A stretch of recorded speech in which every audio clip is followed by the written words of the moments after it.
3.9%에서 3.0%까지 계속 낮추고 있고, 우리나라의 성장 전망도 IMF에서는 지난 4월 2.6%에서 10월 달에는 2.6%로 낮추고 있는 그런 경제 여건입니다.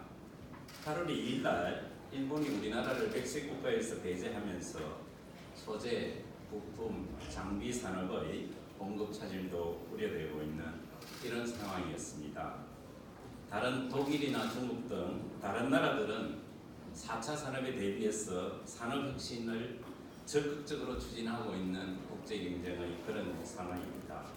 이러한 가운데 우리나라 소득 양극화를 해소하는 문제는 아직도 일본이 중심으로 어려운 점이 계속되고 있고, 출산율이 0.98, 또 18년에 노인 인구가 14% 이상 가면서 저출산과 고령화 등의 구조적 문제도 정부에게 깊은 고민을 주고 있는 그런 상황에 재정이 무언가 더 적극적인 역할을 해야 되겠다, 그런 생각을 했습니다.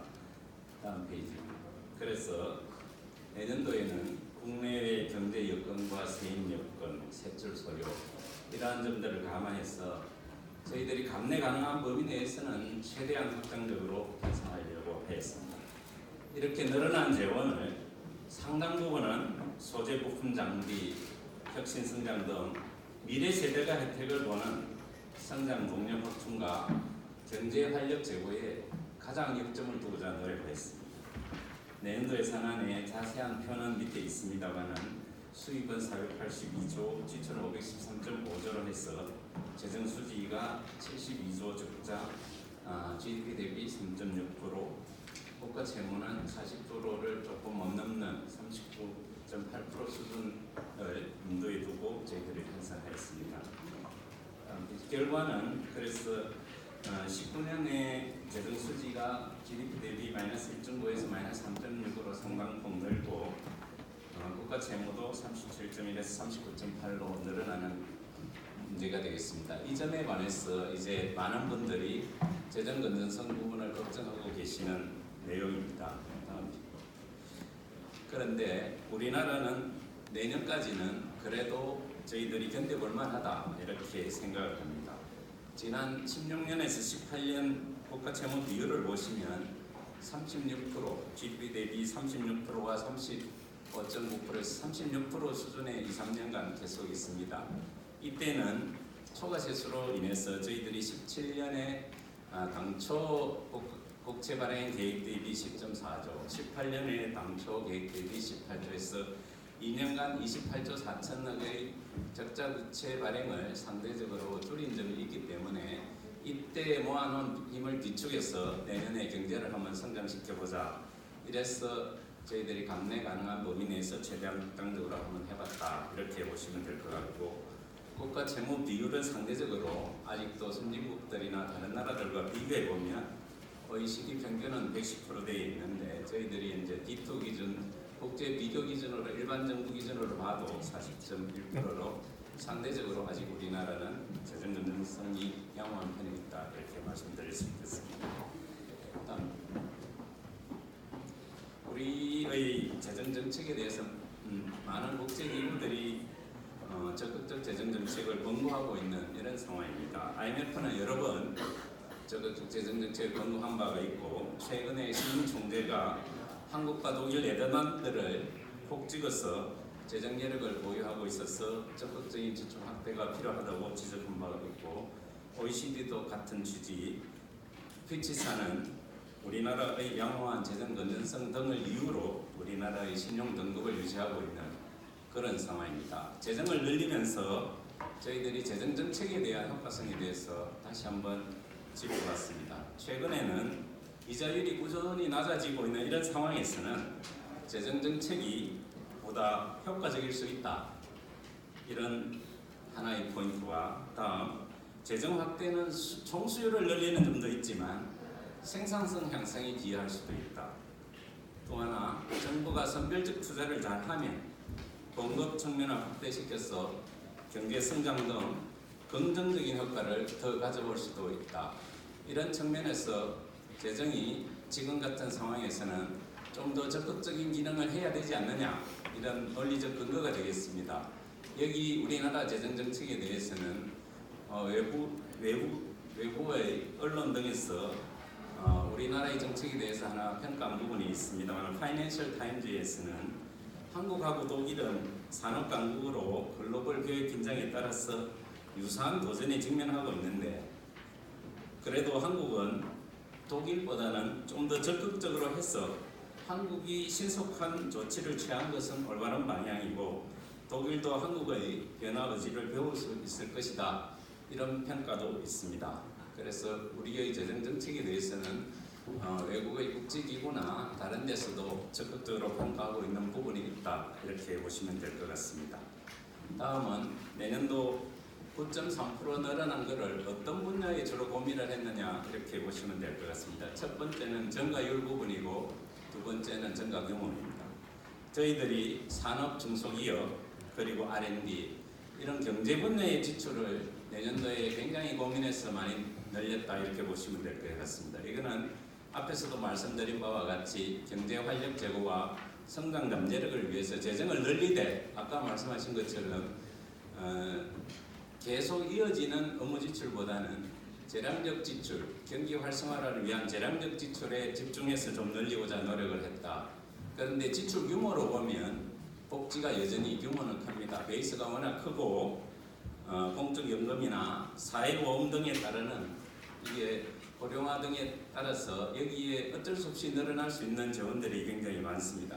그래서 그것으로 인한 사회안전망 확충 등을 위해서 이 부분은 많이 늘어난다. 그래서 규모면은 복지가 많이 늘었고, 정부가 의지를 갖고 한 부분은 지출 증가율 면에서 경제 분야에 굉장히 많이 늘리고자 노력을 했다, 이렇게 보시면 될 것 같습니다. 다음 페이지 보시면, 그래서 결과적으로 산업과 R&D 분야 증가율이 10년 내에 가장 높은 수준이고, 산업 분야가 전체 중에 가장 높은 증가율, 그 다음에 SOC 분야는 그동안 4, 5년간은 저희들이 조금 낮은 수준 내지는 전년보다 좀 줄이는 수준으로 갔습니다만은, 경제 활력과 또 안전 투자 이런 차원에서 SOC도 증가 부분으로 저희들이 내년에 기조를 전환했고, 그래서 보면 혁신 성장과 경기 대응 분야에 대폭적인 투자를 했고, 복지 일자리는 지속적으로 계속 늘어날 수밖에 없는 그런 내용을 담고 있어서 그 부분을 충분히 반영했고,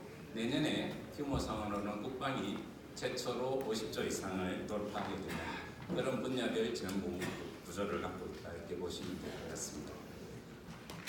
그러면 조금 더 자세히 어떤 분야에 뭐를 했는지 보여드리도록 하겠습니다.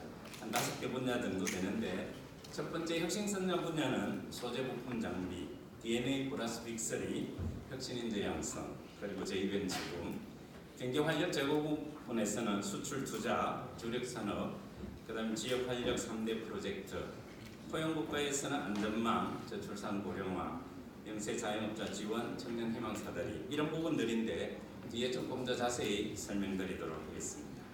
첫 번째 혁신성장 가속화 부분입니다.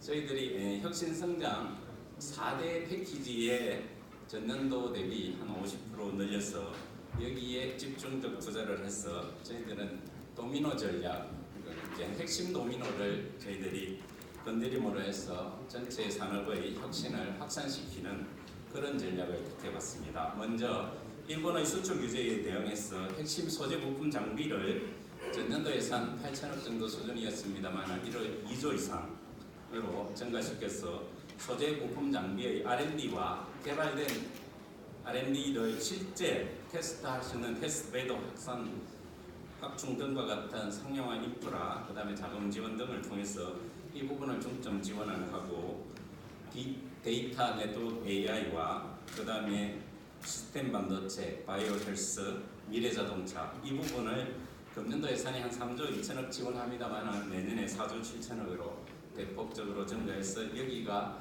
산업혁신의 핵심 지원책이 되도록 했습니다.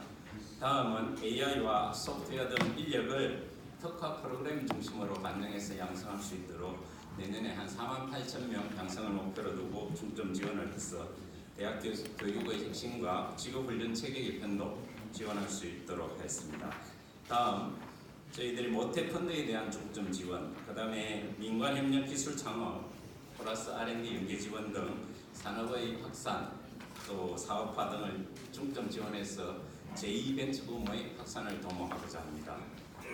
다음은 경제활력 부문입니다. 크게는 수출 투자를 활성화하고 주력 산업의 경쟁력 제고를 위한 스마트화를 지원하고 지역 경제 활력을 위해서 3대 프로젝트를 중점 저희들이 고민했습니다. 첫째는 생활SOC에 금년도 예산이 8조 정도 됩니다만 내년에 10조 4천억 정도로 대폭 늘려서 국민들 생활 주변에 도서관, 박물관, 체육관 이런 시설들을 쉽게 이용하실 수 있도록 하고 그런 건설 붐이 일어나면서 지자체의 경제 활력도 좀 도모하고자 생활SOC 부분을 대폭 늘렸습니다. 두 번째는 지난 1월 균형발전 차원에서 면제했던 예타 면제 프로젝트는 내년에 본격적으로 설계비나 착수 부분에 들어갈 수 있도록 중점 지원하였습니다.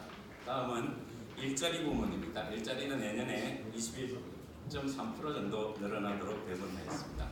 다음은 포용국가 쪽입니다. 크게는 사회교육, 고용의 안전망 강화, 저출산 고령화, 영세상업자 소상공인 지원, 청년희망 사다리 보강 등에 집중 지원하였습니다.